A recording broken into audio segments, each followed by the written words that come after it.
पर्यावरण शिक्षा में आज हम जल प्रबंधन यानी वाटर मैनेजमेंट के बारे में जानेंगे कि जल प्रबंधन कैसे किया जाए और कैसे होता है, और इसके साथ साथ पानी के सही उपयोग हेतु सुझाव भी जानेंगे। तो जल अत्यधिक उपयोगी संसाधन है। यह विविध कार्यों में उपयोग में आता है, लेकिन जल से संबंधित समस्या यह है कि यह सभी स्थानों पर सुलभ या पर्याप्त मात्रा में उपलब्ध नहीं है। जल से संबंधित समस्याओं का समाधान करने का उत्तम उपाय जल प्रबंध है। जल प्रबंध के लिए सुझाव, जो उपयोगी सुझाव हैं उनके बारे में जान लेते हैं। सबसे पहला है जल के संग्रह की व्यवस्था, यानी arrangement of rain water collection. वर्षा जल का अधिकांश भाग अनियंत्रित रूप से बहकर समुद्र में गिरता है।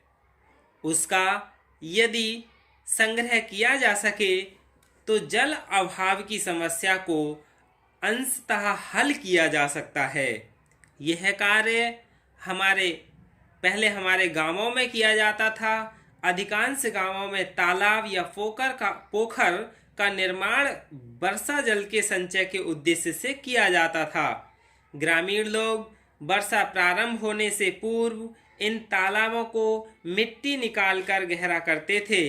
बांध बनाकर बड़े जल भंडारों का निर्माण किया जा सकता है।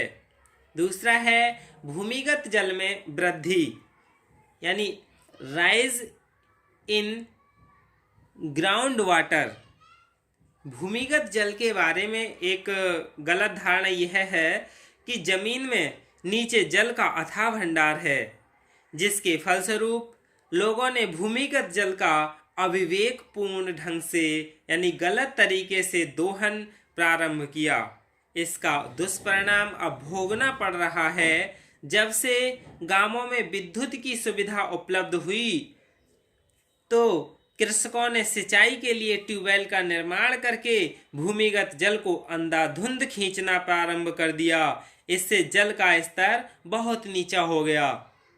इस समय तो सबसे ज़्यादा अंधाधुंध पानी का दोहन किया जाता है, क्योंकि हर घर में समरसेबल लगे हुए हैं जो कि जितनी देर लाइट आती है उतनी देर कंटिन्यू चलता ही रहता है।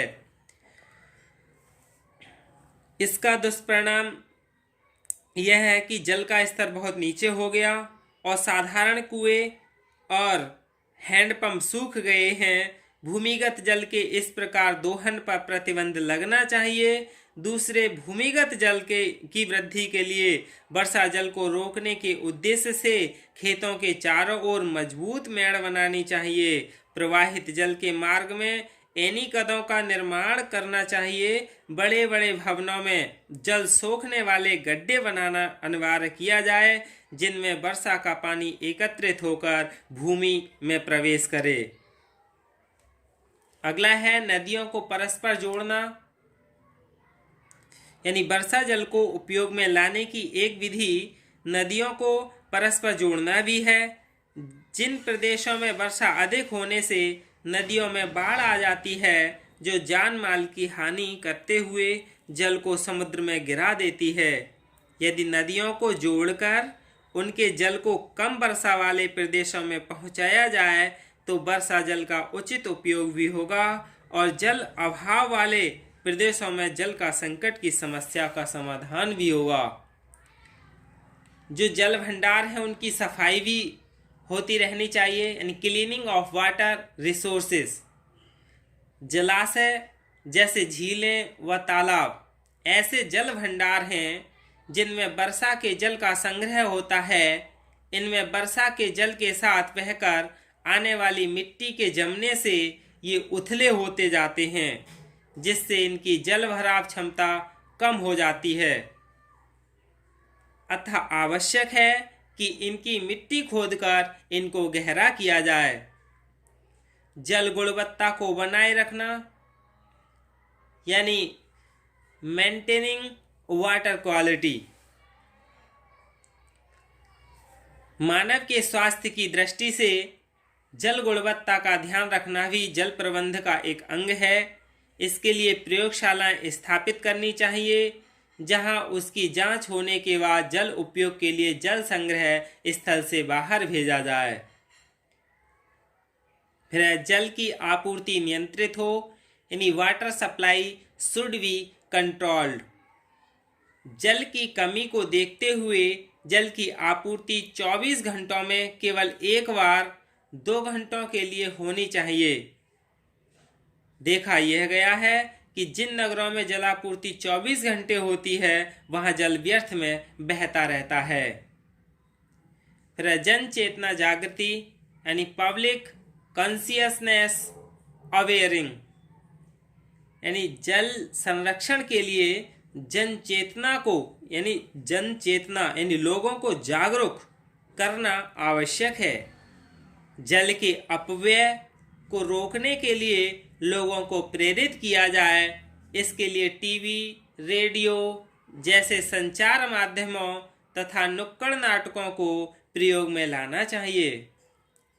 इससे जहां एक ओर जल के संतुलित उपयोग की आदत विकसित होगी, वहीं दूसरी ओर जल के दुरुपयोग की आदत में सुधार होगा। फिर सागरीय जल का उपयोग यानी ओशियन वाटर यूज। अनेक भूभागों में मीठे जल का अभाव है। वहां समुद्री जल को निर्लवणीकरण की तकनीकी द्वारा मीठे जल में परिवर्तित करके उपयोग में लाना चाहिए। कुवैत में इसी विधि का प्रयोग करके मीठा जल प्राप्त किया जाता है। फिर जल को शुद्ध रखना यानी कीपिंग वाटर प्योर। भारतवर्ष में नदियों को माँ का स्थान दिया जाता था, इसलिए आज भी गंगा नदी को गंगा मैया कहकर पुकारते हैं। नदियों में प्रवाहित जल अधिक स्वच्छ और शुद्ध माना जाता था, लेकिन हम लोगों ने माँ तुल्य इन नदियों के आंचल पर प्रदूषण का ऐसा धब्बा लगा दिया है कि आज हम उसके जल को प्रयोग में लाने में संकोच करते हैं।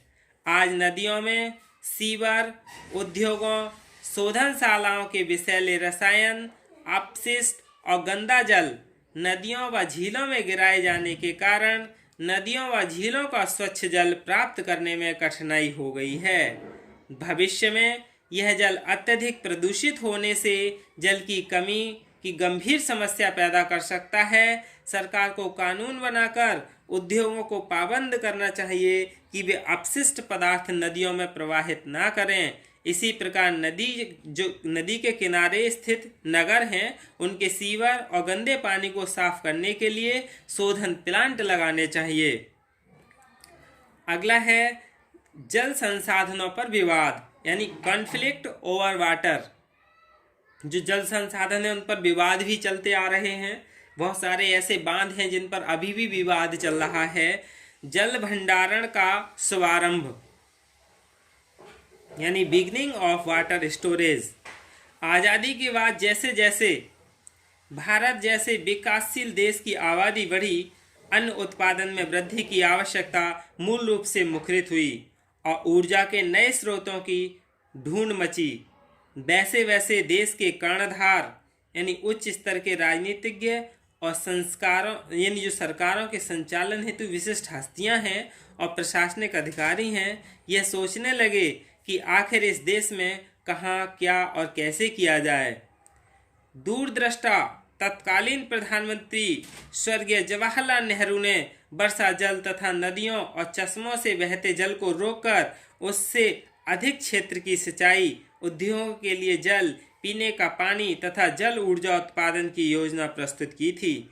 इस योजना को मूर्त रूप देने हेतु बांधों का निर्माण प्रमुख कार्य था, जो प्राथमिकता से शुरू किया गया। श्री नेहरू ने तो इन्हें इस सदी के मंदिर यानी temple of the modern India तक की संज्ञा दी थी। देश का पहला बांध जो लंबाई, चौड़ाई और गहराई में संभवतः विश्व का सबसे बड़ा बांध था, हिमाचल प्रदेश के बिलासपुर क्षेत्र में भाखड़ा नागल बांध नाम से निर्मित हुआ। उसने तो देश की काया पलट दी। यद्यपि कई बड़े जोखिम जैसे बहुत सघन जंगलों का साफ कर देना, कृषि भूमि को जल की डूबत में डाल देना, रहने वाले लोगों को अन्य स्थानों पर स्थानांतरित कर देना और अनेक प्रकार के व्यवसायों को समाप्त कर देना, ये सभी उठाने पड़े थे। यानी ये सभी परेशानी उठानी पड़ी थी। अथाह जल राशि से योजनाबद्ध तरीके से सोचे गए परिणामों की सफलता ने सभी को नैतिक साहस दे दिया और फिर हो गया बांधों के निर्माण की योजना का औपचारिक श्री गणेश। छोटी, मझली और बड़ी सभी नदियों पर किस किस प्रकार के बांध कहाँ कहाँ बनाए जाएं, यह कार्य प्रमुखता से उभरने लगा। 1950 से आज तक लगभग 55 वर्षों में जितने बांध बने उनकी सूची रखना भी कठिन हो गया। ऐसी ऐसी नदियां थीं जिन पर अलग अलग स्थानों पर कई बड़े बांध बने। छोटे बांधों की बात तो अनगिनत है ही। नर्मदा नदी पर तो 30 बड़े, 135 मध्यम और 3000 छोटे बांध बनाए जाने प्रस्तावित है। यहीं तक नहीं बल्कि इस नदी के बड़े बांध अलग अलग प्रदेशों में भी हैं, जैसे नवगाम गुजरात, नर्मदा सागर, वारना, वारगी, तांवा, चिंकी, ओमकारेश्वर, सरदार सरोवर, माहेश्वर जो मध्य प्रदेश में है, ये सभी स्थित हैं। तो अगला है लोगों के विस्थापन की समस्याएं, यानी problem of displacement of the people. यानी ये तो सबसे बड़ी समस्या है। यानी बुराइयां उजागर हुई, व्यक्तिगत वही लोग कर सकते हैं जिन्होंने इसे भुगता, जैसे लाखों लोगों का विस्थापन and displacement of millions of people, कृषि भूमि का अपहरण यानी एब्डक्शन ऑफ एग्रीकल्चर लैंड्स, पुनर्स्थापन की समस्या, छोटे स्तर जनजातीय लोगों को आजीविका कमाने का अधूरा आश्वासन, आने जाने के साधनों की अव्यवस्था और मूलभूत आवश्यकताओं के साथ शिक्षा और चिकित्सा सुविधा का अभाव था। कोई क्षतिपूर्ति नहीं, यानी इन लोगों को क्षतिपूर्ति नहीं दी गई, नो कंपेंसेशन। परिवारों का विघटन यानी breaking up of the families, प्रशासन से बहुत दूर यानी वेरी फार फ्रॉम गवर्नमेंट, कठिनाइयों को सुनने के लिए कोई सुविधा नहीं। फिर भंडारण के संदर्भ में आंदोलन भी हुए थे, यानी समय के साथ साथ बांधों के निर्माणों ने पूरे देश को अनेक आशंकाओं से भर दिया। पहले कुछ बुद्धिजीवी उठे, फिर आम नागरिक उठे और फिर सबने अपने अपने स्तर पर कुछ संस्थाओं का निर्माण कर लिया। इन सभी का केवल एक ही उद्देश्य था कि इन बांधों से हमें बचाओ, save us from these dams, क्योंकि वे अब जानने लगे थे कि लोगों की पारिवारिक जिंदगियां यानी फैमिली लिव्स ही दांव पर नहीं लग रही, बल्कि इनसे पर्यावरण ह्रास, एनवायरमेंट लॉस भी हो रहा है। जलमग्नता से आसपास के क्षेत्र में आर्द्रता वृद्धि, खेतों में लवणता, भूमि अपरदन यानी सोइल इरोजन, भूकंपों की संभावना, पॉसिबिलिटीज ऑफ भूकंप, यानी इन सभी चीज़ से लोगों को हानि होने लगी और लोगों ने इसका विरोध करना शुरू कर दिया। यही क्या है, पर्यावरण जल प्रबंधन है। धन्यवाद।